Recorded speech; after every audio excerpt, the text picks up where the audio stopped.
बिस्मिल्लाहिर्रहमानिर्रहीम, अस्सलाम वालेकुम। आप सबका खैर मकदम है। आप देख रहे हैं प्रोग्राम स्पेशल रिपोर्ट। मैं हूं आपका मेज़बान मीर हिलाल हांजुरी। बात जम्मू कश्मीर में डीडीसी इलेक्शंस की। भारतीय जनता पार्टी की मरकजी लीडरशिप आजकल जम्मू कश्मीर में खीमाजन है। हालांकि डीडीसी इलेक्शंस हैं, लेकिन मरकजी लीडरशिप इन इंतखाबात में भारतीय जनता पार्टी की जानब से जो प्रचार मुहिम है उससे चलाने की तकतों में आज जम्मू कश्मीर के अंदर मौजूद है। जम्मू के साथ साथ कश्मीर में भी मरकजी वज़रा और उसके साथ साथ बीजेपी की जो लीडरशिप है वो नज़र आ रही है। लेकिन दूसरी जानिब जो गुपकार अलायंस है वो भी अपने हिसाब से यहाँ पर इंतखाबात लड़ रहे हैं। उनकी जानिब से मुश्तरका कैंडिडेट्स खड़े किए जा रहे हैं और उनका मानना है कि आज के जो ये चुनाव है ये 370 की बहाली के लिए एक पैगाम होगा मरकजी सरकार के लिए, भारतीय जनता पार्टी के लिए। लेकिन क्या भारतीय जनता पार्टी भी इन इलेक्शंस को एक वर्डिक्ट समझती हैं? ये हम आज जानने की कोशिश करेंगे, क्योंकि जम्मू कश्मीर के अंदर जो हालात बने हुए हैं इसमें पहले ऐसा लग रहा था कि शायद नेशनल कॉन्फ्रेंस, पीडीपी और जो बाकी रीजनल पार्टीज हैं शायद शिरकत नहीं करेंगे। लेकिन जब से भारतीय जनता पार्टी की जो मरकजी क़यादत वाली सरकार है उनकी जानब से जब जम्मू कश्मीर के अंदर इंतखाबात का ऐलान किया गया तो उसके बाद पीपल्स अलायंस ने मुश्तरका तौर पर यह इंतखाबात लड़ने का फैसला किया है। लेकिन इन इंतखाबात के दरमियान एक और चीज़ काफ़ी अहमियत की हामिल है कि वो माहौल नज़र नहीं आ रहा है जो माहौल इससे पहले हुआ करता था। क्योंकि साल 2014 के भी इलेक्शंस हुए हैं, या उससे पहले जो साल 2008 के इलेक्शंस हुए हैं, 2002 के इलेक्शंस हुए हैं, उसके बाद कई बार ज़िमनी इंतखाबात हुए हैं। उन इंतखाबात में लोग बढ़ चढ़ कर हिस्सा ले रहे थे। हक बात यह भी है कि एक तरफ बाइकआउट की कॉल हुआ करती थी, लेकिन उस बाइकआउट कॉल के बावजूद लोग उन इंतखाबात में हिस्सा ले रहे थे। आज भारतीय जनता पार्टी की लीडरशिप यहाँ पर है, लेकिन वो इंतखाबी माहौल नज़र नहीं आ रहा है जो फैक्ट है।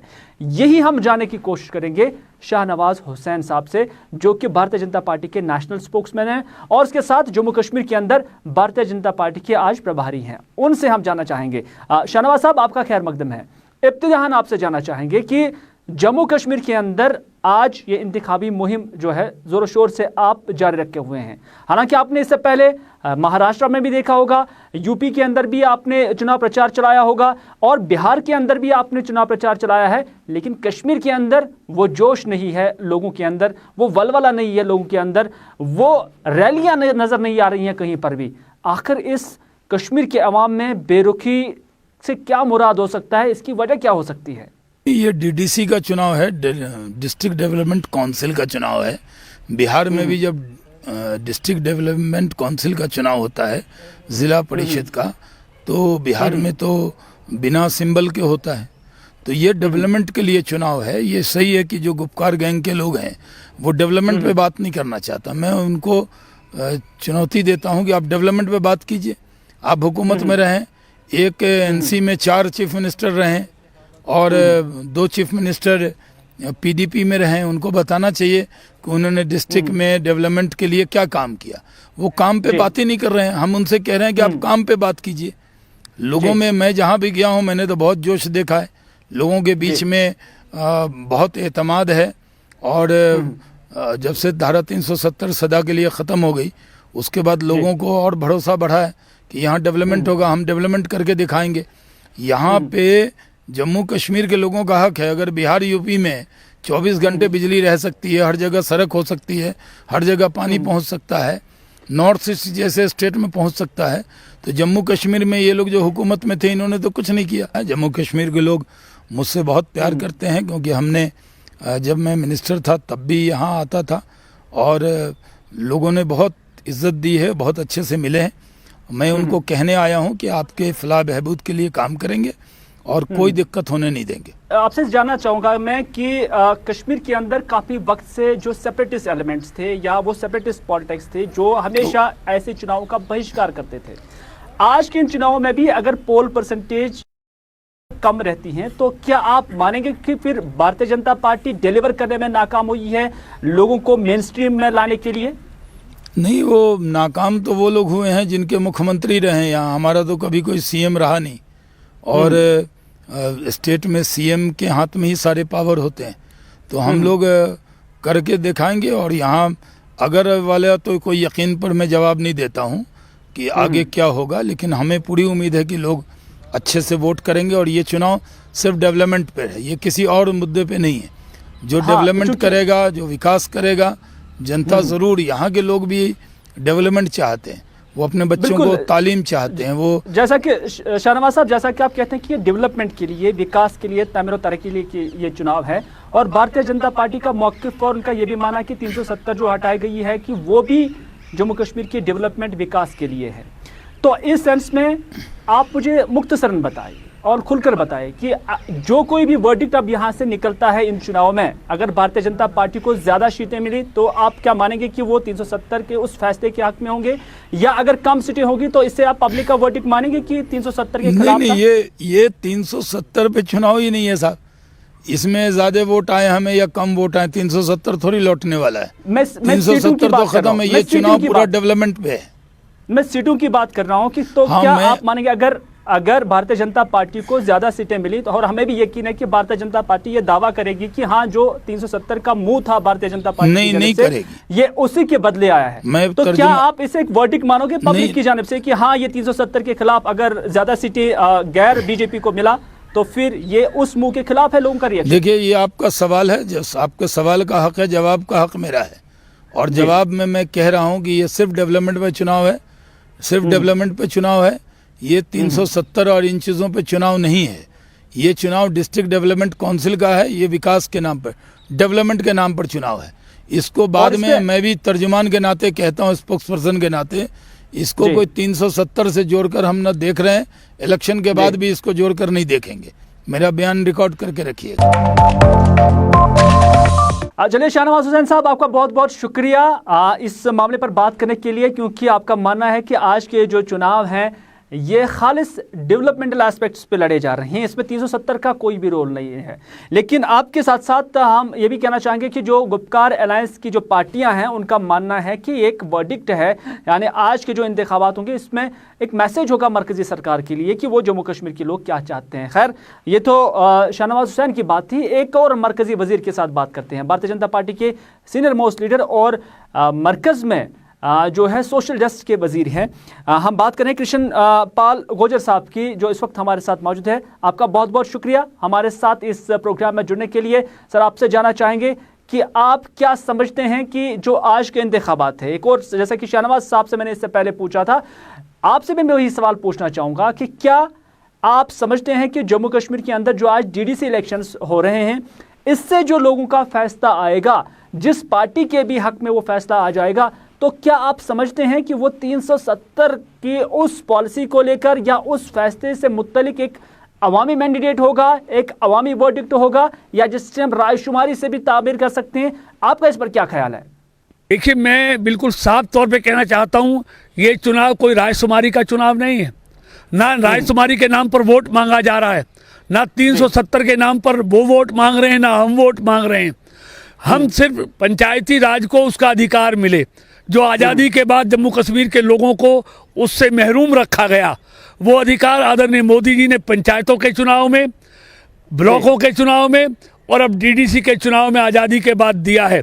अब गांव की सरकारें बन रही हैं, गांव की पंचायतों में सीधा पैसा मोदी सरकार के द्वारा भेजा जा रहा है।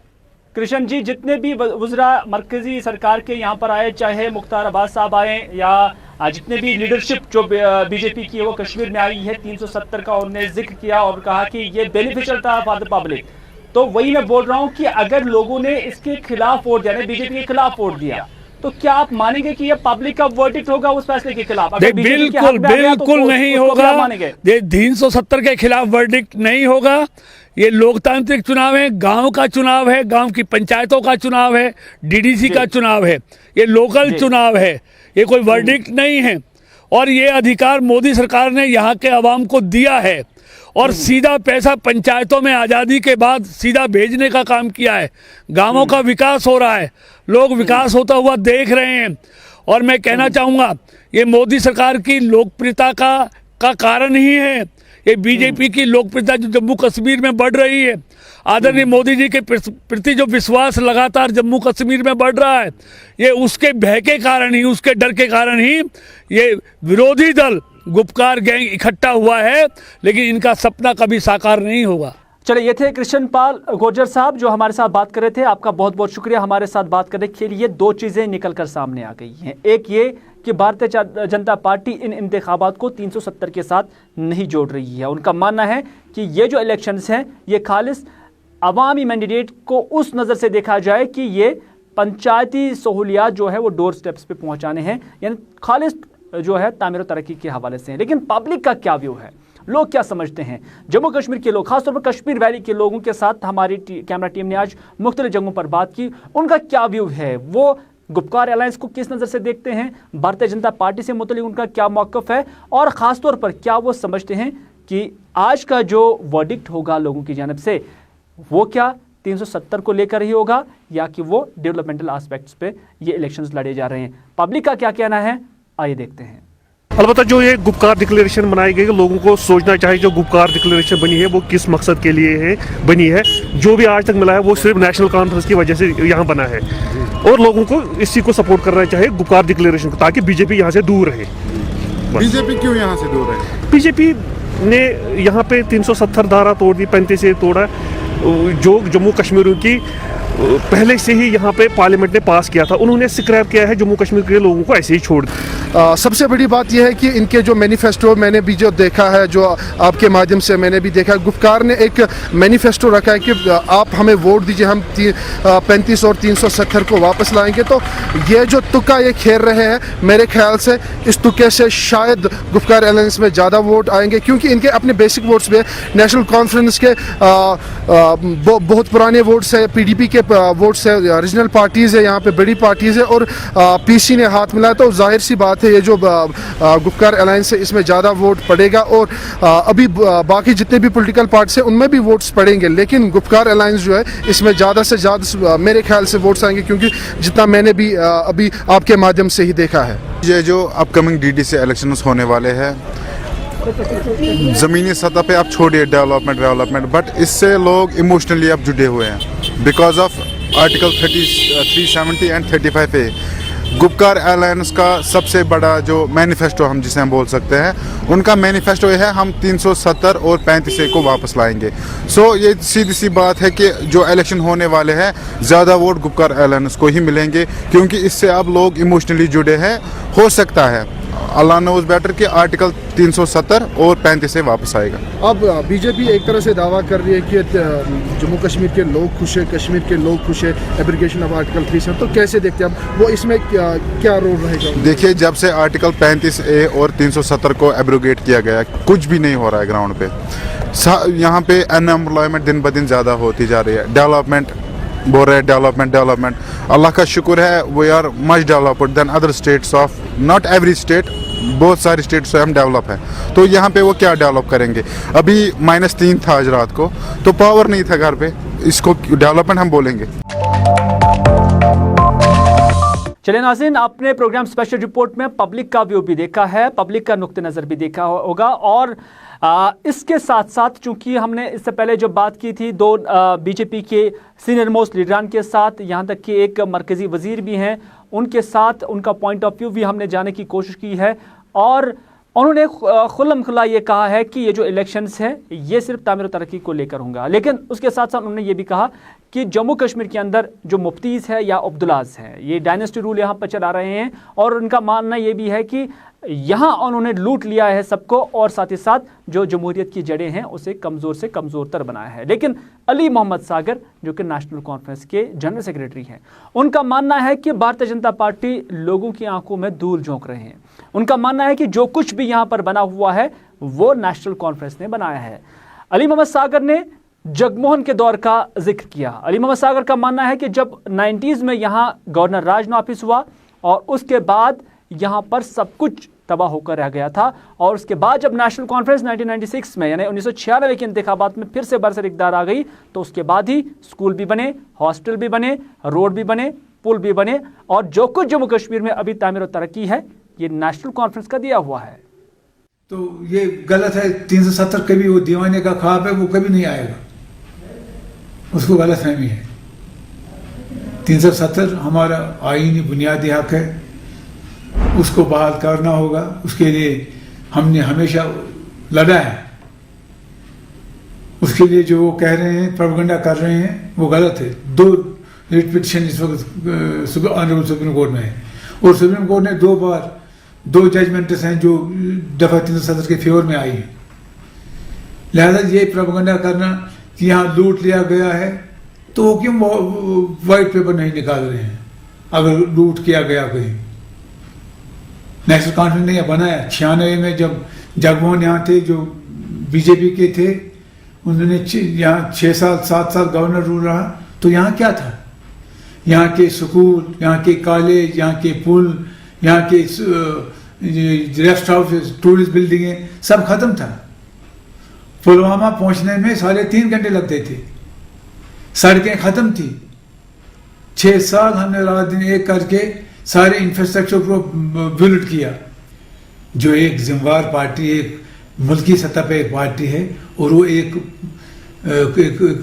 लीगल और एक सही तरीके से बनी एक ऑर्गेनाइजेशन को गैंग कहते हैं। जमहूरियत में बात करने का भी ढंग होता है, अगर आपका पॉलिटिकल मुखालिफ भी हो। असली वोकलाट उनको यही आ गई। ये जो सारी पार्टियां एक हो गई, कल को ये फैसला करें इलेक्शन में जाना है नहीं है, या इन्होंने फैसला किया हम जाएंगे, हम शुरू से उसमें हमारा स्टैंड क्लियर है। बीजेपी का कोई आधार ही नहीं है यहाँ। अब जम्मू में देखिए ये चला रहे हैं, दरअसल इनको ये फैसलेशन इसलिए भी और ज्यादा तेज हो गई, जो जम्मू में लोग सड़कों पे आ गए।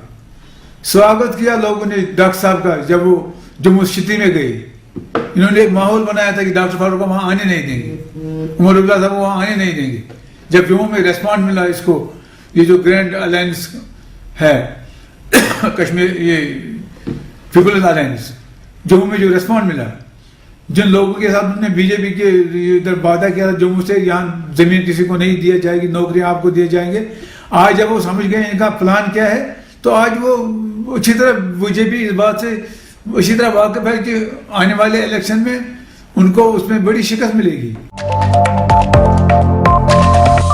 नाज़रीन किराम, आप देख रहे हैं प्रोग्राम स्पेशल रिपोर्ट, और स्पेशल रिपोर्ट में अब सियासी मौसम का नहीं बल्कि असली मौसम का जिक्र करते हैं, क्योंकि मौसम काफ़ी ठंडा है और इस ठंडे मौसम में दर्जे हरारत का जो पारा है वो भी अब नीचे ही गिरता जा रहा है। महकमा मौसमियात का जिक्र करेंगे तो उनका मानना है कि आज शाम से ही बूंदाबांदी होगी और कुछ एक इलाकों में बर्फबारी का भी इम्कान है। हालांकि उनका मानना है कि मैदानी इलाकों में बारिशें भी होंगी और बर्फबारी के भी चांस है, लेकिन खासतौर पर उनका मानना है कि जो पहाड़ी इलाके हैं वहां पर बर्फ हो सकती है। इससे पहले एक स्पेल हुआ है, इस साल की पहली बर्फबारी इससे पहले हुई है, क्योंकि अब नवंबर का महीना है और उसके बाद दिसंबर यानी चिले कलाम भी आ रहा है, तो इस वजह से लोगों ने अपने हिसाब से तैयारियां भी मुकम्मल की हुई हैं और लोगों को नवंबर या अक्टूबर में ही पता चलता है कि आगे उन्हें किस तरह चलना है और सरमा के लिए या विंटर्स के लिए उन्हें किस तरह की तैयारी करनी होगी। हालांकि सरकार की का जब हम जिक्र करते हैं तो विंटर्स में ज़्यादा बिजली की ज़रूरत होती है, लेकिन इन्हीं आयाम में हम देखते हैं कि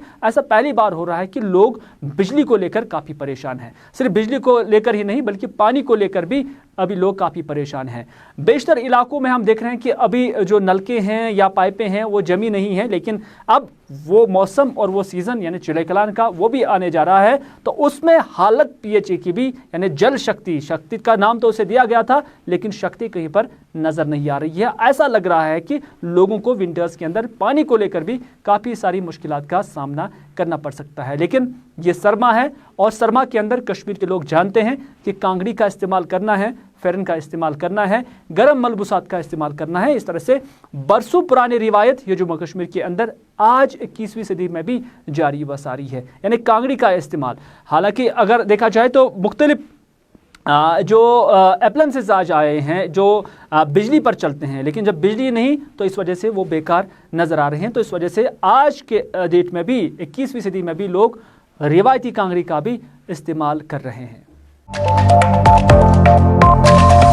चलिए नाज़रीन, हम शहर में तो रहते हैं लेकिन गांव देहात या LOC के आसपास जो लोग रहते हैं उनकी सूरत हाल भी आप तक पहुंच जाते हैं। एक तरफ सर्दी और उसके साथ साथ लाइन ऑफ कंट्रोल पर अक्सर बेशतर गोलाबारी, और इसकी वजह से न सिर्फ ठिठुरती सर्दी की वजह से वहाँ के लोग काफ़ी परेशान रहते हैं, बल्कि जो गोलाबारी होती है उससे भी वो काफ़ी खौफजदा होते रहते हैं।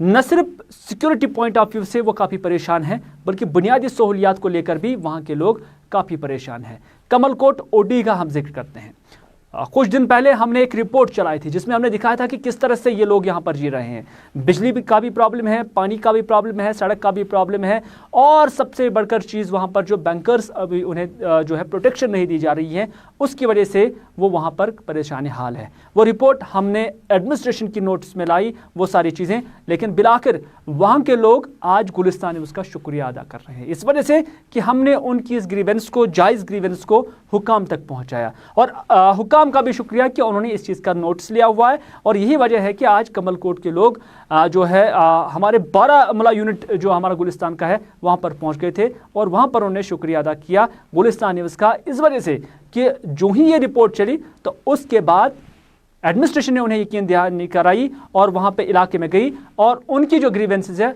उसका नोटिस लिया और उन्हें यकीन दहानी कराई कि फ़ौरन से पेशतर उनकी ग्रीवेंसेस को दूर करने की कोशिश की जाएगी। टकी से बिलोंग करता हूँ, तहसील उड़ी से हूँ जी। मैं कल आया था जी। तो जो आप सबसे पहले मैं और मेरे साथ साथ जो उड़ी की आवाम है वो आपका बहुत शुक्रगुजार हैं हम कि हमारी बात जो है आपने, आपके चैनल ने और आपने पीएम तक पहुंचाई। और उसके बाद एक चीज़ मैंने देखी, आपके जाने के बाद जब आपने वहाँ पे टूर किया उसके बाद डिस्ट्रिक्ट इंतज़ामिया हमारी जो है वो हरकत में आई, उन्होंने कुछ ऑर्डर भी निकाले हैं। तो मेरी गुजारिश होगी डिस्ट्रिक्ट डीसी साहब से स्पेशली कि उसको जल्द से जल्द इम्प्लीमेंट किया जाए। गुजारिश करता हूँ मोदी साहब को कि हम आपके साथ हैं, हम हिंदुस्तान में रह रहे हैं, हमारा सोचें। इस वक्त तक इस इंसिडेंट में मोदी साहब का कोई बयान नहीं आया, कोई ट्वीट नहीं आया, इसलिए मैं गुजारिश कर रहा हूँ आपका, फिर मैं शुक्रगुजार हूँ कि आप हमारे पास आए, ज़ीरो और मीडिया है, लेकिन हमने किसी चैनल पे कुछ देखा नहीं। स्पेशली आपका प्रोग्राम लगभग पौना घंटा चला, जिसके बाद इंतज़ामिया हरकत में आई और ये कुछ ना कुछ हुआ। चले ये थे उड़ी कमलकोट के मुकामी लोग, ये आज डीसी ऑफिस बारामूला में पहुंचे। हालांकि ज़िला इंतज़ामिया से इनकी मुलाकात हुई, हालांकि ज़िला इंतज़ामिया जो है वो हरकत में आया। जब हमने एक हफ़्ता पहले ये स्टोरी जो गुलिस्तान पे चलाई थी और जेके न्यूज़ पे चलाई थी, उसके बाद जो है ज़िला इंतज़ामिया हरकत में आया और इन्होंने इन लोगों को आश्वासन दिया, लोगों को यकीन दहानी दिलाई कि जितने भी वहाँ पे लोगों के मुश्किलात हैं उनको हम जल्द से जल्द दूर करेंगे। फिलहाल मुश्ताक लोन के साथ मैं इरशाद भट्ट, गुलिस्तान न्यूज़, बारामूला, कश्मीर। चलिए नाज़रीन, ये थी कमलकोट उड़ी की बात और उनकी मुश्किलात को सुना गया है और इसी तवक्का से, इसी उम्मीद से हम ये भी उम्मीद करते हैं कि वारीगाम टंगमर के लोगों की कहानी भी सुनी जाएगी, उनकी मुश्किलात भी यही एडमिनिस्ट्रेशन, जो बारामूला की एडमिनिस्ट्रेशन है, वही सुनेगी, क्योंकि यहाँ पर भी रोड का मामला है। यहाँ पर सरकार ने अवाम के मुताबिक 10 लाख रुपए वानीगाम की जो सड़क है उसकी तामीर के लिए खर्च किए हैं, लेकिन उनका मानना है कि इस प्रोजेक्ट को अधूरा ही छोड़ दिया गया। यानी अगर ये जो रास्ता 5 किलोमीटर या 10 किलोमीटर का था तो आधा ही रास्ता तामीर किया गया, जो बुनियादी मकसद इसका है वो फोत हो चुका है। अब मकामी लोग जो कि काफ़ी पिछड़े लोग हैं, उनका मानना है कि वो सरकार से मुतालबा कर रहे हैं, इससे पहले भी उन्होंने मुतालबे किए हैं लेकिन उस पर कोई सुनवाई नहीं हुई है। एक बार फिर गुलिस्तान न्यूज़ के ज़रिए वो आवाम तक ये आवाज़ पहुंचा रहे हैं कि उनकी मुश्किलात को सुना जाए, क्योंकि ये बुनियादी सहूलियत जैसी सड़क का मुतालबा है। मसला सर ऐसा है कि आज से 2 साल पहले सर यहाँ वानीगाम से छांदल मस्जिद तक जो रोड था, पता नहीं इन हालात की वजह से रोड को आधे पे छोड़ा गया और आधे से आगे काम ही रोक दिया गया।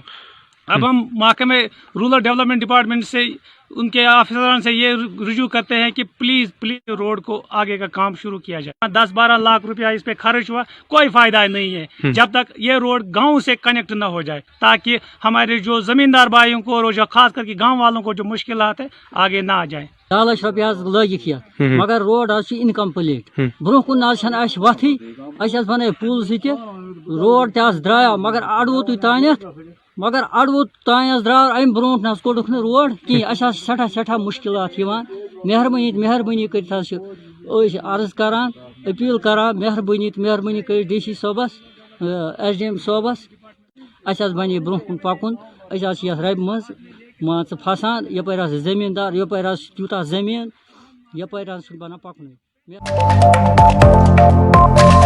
उधर शोपियान में दौरान शब तकरीबन रात के 3 बजे एक हॉस्पिटल से आग नमूदार हुई और आग ने फनपोरी अस्पताल की जो ऊपरी छत है उसको अपनी लपेट में ले लिया। और ये आग उस वक्त लगी जब यहाँ पर कुछ पेशेंट्स जो है ज़ेरी इलाज थे, उन्हें एडमिट भी किया गया था। और जो ही आग लगी तो उसके बाद खलबली मच गई। जहां बीमार जो है वो परेशान हो गए, वही उनके अटेंडेंट्स जो है वो भी काफ़ी परेशान हुए। तो उसी वक्त जो फायर एंड इमरजेंसी अमला है उन्हें तलब किया गया, जिसकी वजह से फ़ौरन ही इस आग पर काबू पाया गया। लेकिन उस वक्त तक जो खलबली मच गई थी, उस दौरान एडमिनिस्ट्रेशन ने एक अच्छा काम किया कि कुछ एक पेशेंट्स को दूसरे हॉस्पिटल में शिफ्ट किया।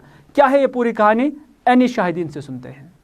दो से 2:15 बजे हम वार्ड में पेशेंट देख रहे थे, तो थोड़ी सी स्मेल आई हमको, तो हम बाहर आके देखे ऊपर आग लगी हुई थी।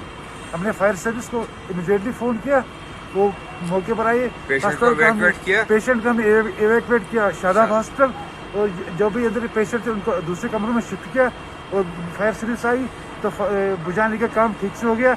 अभी इस वक्त जो फायर है बिल्कुल कंट्रोल में है, और मुलाजिम सारे यहाँ पर, क्योंकि पेशेंट हम उस वक्त वार्ड में ही थे जब ये आग लगी। मेनली ये लग रहा है कि सर्किट शॉर्ट हो गया था, क्योंकि हमें 2:15 के करीब इतला मिली कि डिस्ट्रिक्ट हॉस्पिटल में आग लगी, तो हम भी पहुंचे मौके पर। डॉक्टर साहिबान भी यहाँ रेस्क्यू कर रहे थे, हम भी मौके पर आए और पेशेंट्स को हमने भी शिफ्ट किया, एम्बुलेंस वगैरह लगाई हमने, और फायर सर्विस का अमला अभी एक्टिव है और काम कर रहा है। इंशाल्लाह लग रहा है कि फायर कंट्रोल हो जाएगा। तो नाज़रीन, ये था आज का स्पेशल रिपोर्ट। इसी के साथ दीजिए अपने मेज़बान मीर हिलाल हांजुरी को आज का ये प्रोग्राम यहीं पर इख्तिताम करने की इजाज़त, इस वादे के साथ कि अगर ज़िंदगी रही तो आपसे फिर होगी मुलाकात। तब तक के लिए खुदा हाफिज़, फ़ी अमानिल्लाह।